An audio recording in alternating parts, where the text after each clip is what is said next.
Hello, everyone. My name is Eric, and if you've been following the news lately, you might have heard of a drug called hydroxychloroquine that is causing some mass confusion in a lot of newspapers. Today, in this presentation, I'm going to discuss what might be causing this mass confusion and what lessons we can learn from it for the future.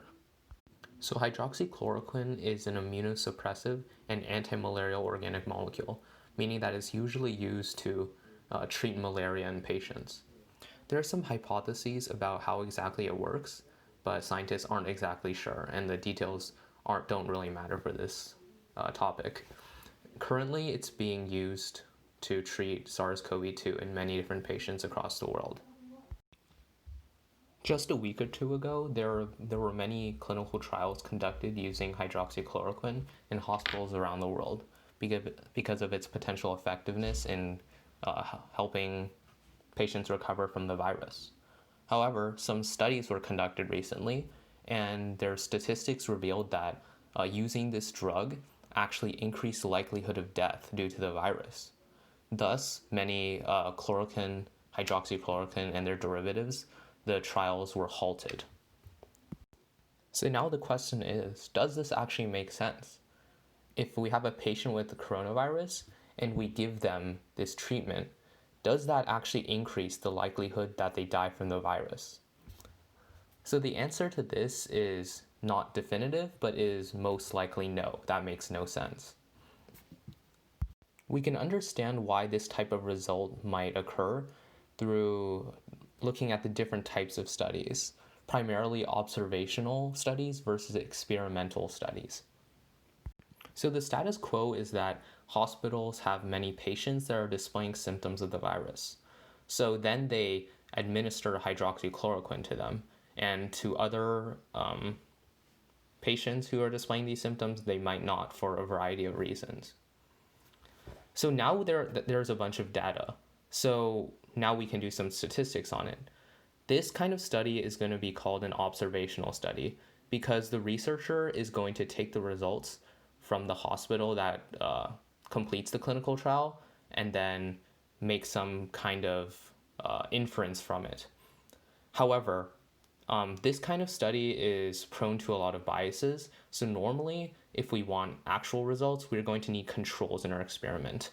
And we're going to use an experimental study where we split people who have symptoms and people who don't have symptoms, and we're going to split those two groups further, and we're going to administer the drug to one group and not the other group in each cohort.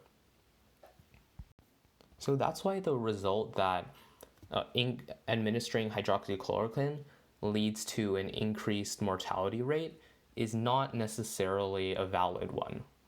Because it is not an experimental study, we do not have controls and thus we do not have references to base our results on. So we don't know whether increasing or giving a patient this kind of drug will kill them or if it's because of different reasons. And that's another problem.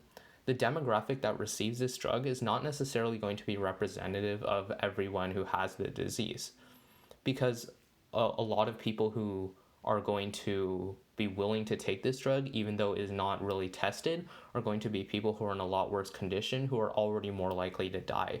So this demographic is going to be very skewed. The authors of this paper did try to address this kind of problem by separating people into cohorts based on pre-existing health conditions and various diseases they might have had in the past, but these kind of problems still persist. Analysis of whether this drug is actually helpful in combating coronavirus is compounded by a few more issues, namely the politics of it all. The drug is primarily synthesized in India, and it just so happens that India is the only country presently currently undergoing many clinical trials with hydroxychloroquine. This is a very clear conflict of interest because of the economic incentive that their pharmaceutical companies have if this drug actually is helpful for coronavirus. Moreover, in the world of academic journals, there's an increased prevalence of preprints, and peer reviews are going faster.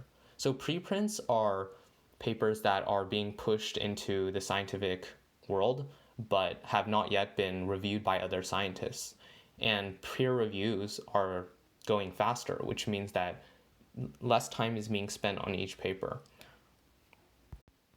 If you just Google hydroxychloroquine now, there are going to be a lot of conflicting articles from different very respected news publications about what is actually happening with the drug and the studies that were published. Well, this may appear to be an incident that we can pigeonhole as extremely confusing. This is actually not the case at all. Science is not very black and white at first, and most discoveries are made through collaboration and a lot of disagreement. The answers to many difficult scientific questions are not so straightforward, and this disagreement is a normal part of scientific discourse.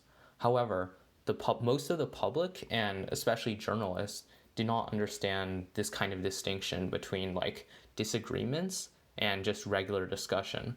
So when they see conflicting results, the idea is that this coronavirus and this drug are extremely mysterious, and that there is no way we're going to understand this, and there is heated debate in the scientific community. Instead, we can see these arguments as natural parts of the scientific process and normal parts of scientific discourse that are not only necessary but also beneficial to everyone's scientific understanding.